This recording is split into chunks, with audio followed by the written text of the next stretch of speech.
Hi, this is Doug Schneider. Welcome back to Real Hi-Fi. Today, I want to give you some advice to make you more knowledgeable about loudspeakers than, for example, many audio reviewers are. So where this is coming from goes way, way back to like 25 years ago when I was talking to a well-regarded speaker designer of the time, the late Albert Von Schweikert. And he said, Doug, read one good book on loudspeaker design and you'll know more than what 95% of the audio reviewers know right now. Now, I knew Albert was serious when he told me that, so I started reading some books, but I took it one step further and started measuring loudspeakers at Canada's National Research Council, or NRC as many know it, and that proved immensely valuable in terms of teaching me how the different loudspeaker configurations perform and behave. But since not everybody is going to be able to measure speakers in an environment like that, nor are they going to be able to measure the sheer numbers I've been able to measure, I'm going to give you the names of not just one book, but two books that will greatly increase your knowledge. The first book I'm going to recommend is Vance Dickinson's Loudspeaker Design Cookbook, now in its 8th edition. Now, the thing about Vance's book is it's aimed at the DIYer, someone who wants to build their own loudspeakers. But if you don't want to build your own loudspeakers, and that's fine, I've never built a loudspeaker, I really recommend reading it because it's going to tell you about how loudspeakers work. I'm talking about things like cabinet sizes and driver configurations and crossover topologies and all that.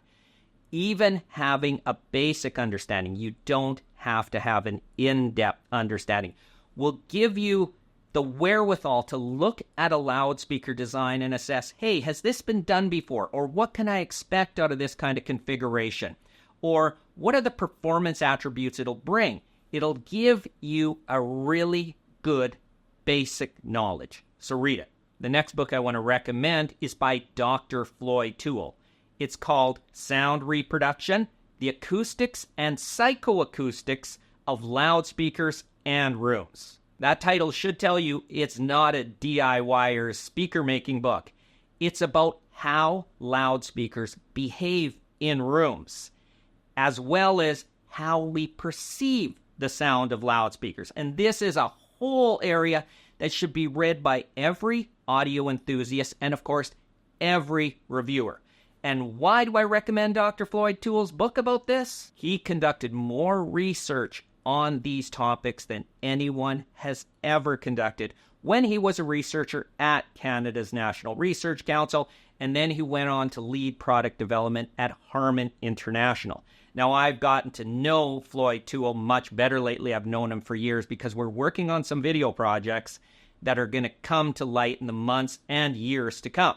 And why this book is so important is it not only teaches you how to get the best sound from speakers in rooms, it teaches you why you're getting the best sound when you follow his advice.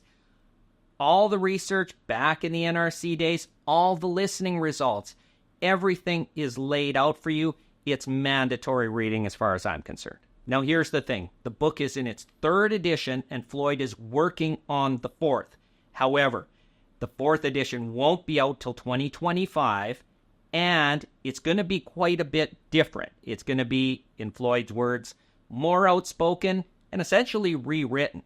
That said, it's super valuable then to get the 3rd edition out. It has all the information you need. It has all the research, and you'll be able to compare the 3rd to the 4th when it comes out, because it isn't just going to be a small tweak at that time. But even if you don't get the 3rd edition, this book was a killer from the start. I bought the 1st edition back when it first came out, and I learned a lot, even though I had already read many of his research papers.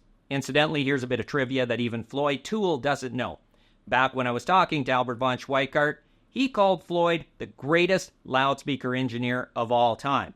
And why did he call him that? Not because Floyd was building speakers. Floyd didn't build speakers. He researched them. And his research, which he was publishing publicly, validated a lot of Albert's thinking. It set him on the right path. Now, I also want to say I'm not getting any commissions or royalties or anything from the sales of these books. I'm recommending them to you, just like Albert gave me the recommendation to read a book back when, because I think it's important to have knowledge about these things if you're serious about audio. And if you as a consumer do read one or preferably two of these books, you will know more than most reviewers know about loudspeakers, even today. Thank you for watching.